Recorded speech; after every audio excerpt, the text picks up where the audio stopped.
안녕하세요. 성형외과 전문의 이정호 원장입니다. 눈 재수술을 고민하시는 분들 많으시죠? 첫 수술 결과가 기대와 다르거나 시간이 지나면서 변형이 생기시는 경우도 있는데요. 하지만 재수술이라고 해서 무조건 성공하는 건 아닙니다. 재수술만 3번, 4번 하시는 분들도 많은 만큼 오늘은 눈 재수술이 실패하는 대표적인 이유와 재수술을 할 때 꼭 고려해야 할 점들에 대해서 이야기해 보겠습니다. 첫 번째로 이 쌍꺼풀 라인이 너무 높아서 그 라인을 낮추려다가 재수술에 실패해서 라인이 낮아지지 않거나 오히려 더 두꺼워지는 경우가 종종 있습니다. 낮추고 당겨서 낮추려고 하면은 생각보다 쌍꺼풀이 두꺼워지는 경우가 생깁니다. 피부 두께, 피부 여유, 그다음에 피부 밑에 있는 조직의 두께, 대표적으로 근육이나 지방층, 조직 두께, 그리고 눈 뜨는 근육의 힘, 이런 것들을 종합적으로 고려해야 원하는 만큼 낮출 수 있습니다.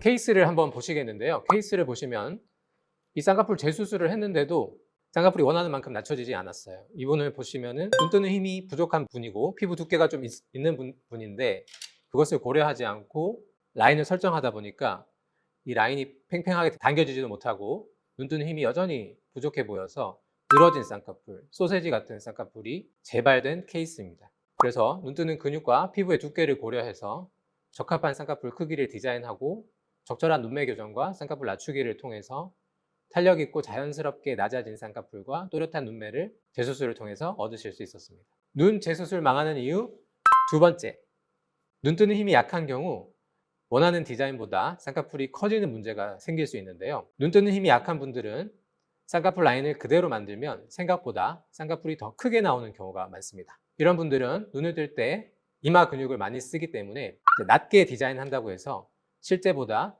낮아 보이지 않을 수도 있죠. 그래서 눈 뜨는 힘이 약하면 단순히 쌍꺼풀만 디자인할 게 아니라 눈 뜨는 힘의 근본적인 개선, 눈매 교정을 함께 고려하는 게 중요합니다. 눈매 교정을 통해 눈 뜨는 힘을 조절해주면 쌍꺼풀이 더 자연스럽고 또렷하게 나올 수 있거든요. 이번에 제가 보여드릴 케이스는요, 좀 대비되는 케이스인데, 처음 보여드릴 케이스는 눈이 좀 크시고 돌출되는 분이신데 쌍꺼풀 크기에 비해서 눈 뜨는 힘이 좀 부족하셔가지고 좀 부자연스럽고 좀 진한 쌍꺼풀이 보이셨는데 가벼운 눈매 교정을 통해서 좀 자연스럽고 진해 보이지 않는 쌍꺼풀로 바뀌어진 케이스가 되겠고요. 그 다음으로 보여드릴 케이스는 눈에 좀 지방이 좀 많으시고 눈의 공간이 좀 좁으신 분이 쌍꺼풀을 만들기 위해서는 적절한 눈에 힘이 필요한데 눈매 교정과 부하를 줄여주는 지방 제거, 피부 조절 이런 걸 통해서 좀 시원하고 또렷해 보이는 쌍꺼풀을 만들어 드린 케이스가 되겠습니다. 자, 눈 재수술 망하는 세 번째 이유, 피부 조직 손상으로 인한 비대칭 문제가 생길 수 있습니다. 첫 수술에서 과하게 조직을 손상시키거나 제거를 하거나 절제를 했을 때 조직이 손상될 수 있는데요. 조직이 손상된 경우에는 눈 재수술 후 비대칭이나 원치 않는 라인이 발생할 가능성이 높아집니다. 케이스를 보면서 설명을 드리면요. 이분도 쌍꺼풀 재수술 후에 원치 않는 비대칭이 생겨서 짝눈이 좀 극대화된 케이스인데요. 속에 있는 유착을 풀었더니 이제 조금 더 커 보이는 쪽 쌍꺼풀에 유착이 더 많았고 오른쪽 왼쪽 조직의 상태가 많이 달랐습니다. 이 부분을 유착 박리하고 조직 교정을 통해서 개선시켜 드렸더니 양쪽 다 좀 대칭적이고 또렷한 눈매를 만들 수 있었던 케이스고요. 쌍꺼풀 재수술이 망하는 네 번째 이유입니다. 본인에게 맞는 1:1 맞춤 디자인 없이 진행한 경우가 되겠습니다. 눈 재수술은 기존 라인을 단순히 수정하는 게 아니라 개인의 눈 상태에 맞춰 정밀하게 디자인해야 합니다. 같은 8mm 라인이라도 사람마다 피부 두께, 눈 뜨는 힘, 근육과 지방 분포가 다 다르기 때문에 단순히 라인만 잡아서는 원하는 결과가 나오지 않을 수 있습니다. 특히 기존 수술로 인해 흉터 조직이 생기고 유착이 생겼는데 이를 고려하지 않고 진행을 하면 예상과 다른 결과가 나올 확률이 높아집니다.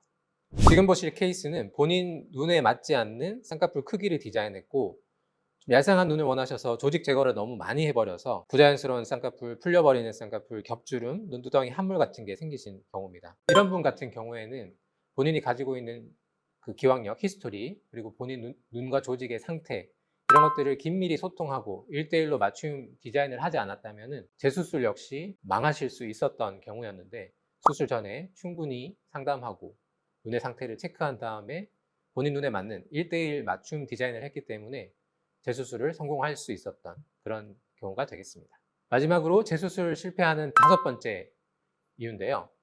재수술 타이밍을 제대로 잡지 못한 경우가 되겠습니다. 눈 재수술은 무조건 빨리 한다고 좋은 게 아닙니다. 기존 수술의 붓기가 완전히 빠지고 흉터 조직이 충분히 부드러워진 상태에서 진행해야 성공 확률이 높아집니다. 일반적으로 최소 6개월에서 1년 정도 기다린 후에 재수술을 고려하는 것이 좋습니다. 이 시기가 지나야 기존 수술로 인한 흉터가 어느 정도 안정화되고 본인이 가지고 있는 문제가 또렷이 드러나기 때문에 새로운 디자인을 할 때 변수가 줄어들기 때문입니다. 마지막으로 보여드릴 케이스는 안검하수 교정이 제대로 되지 않은 케이스입니다. 눈 뜨는 힘을 고려하지 않고 상안검을 하셔서 졸린 눈과 부자연스럽게 큰 쌍꺼풀이 생긴 경우인데요. 이런 경우에는 붓기가 빠져도 속눈썹 들림이나 소세지 같은 큰 부자연스러운 쌍꺼풀이 좋아지지 않을 수 있기 때문에 붓기가 충분히 빠지고 회복이 진행된 상태에서 재수술을 신중히 진행하는 것이 좋습니다. 이렇게 눈 재수술의 다양한 케이스와 함께 꼭 고려해야 할 점들에 대해서 짚어보았습니다. 눈 재수술은 처음 수술보다 더 어렵기 때문에 경험이 많고 신중한 성형외과 전문의를 찾아 정확한 진단과 상담을 받는 게 정말 중요합니다. 오늘 영상 시청해 주셔서 감사합니다.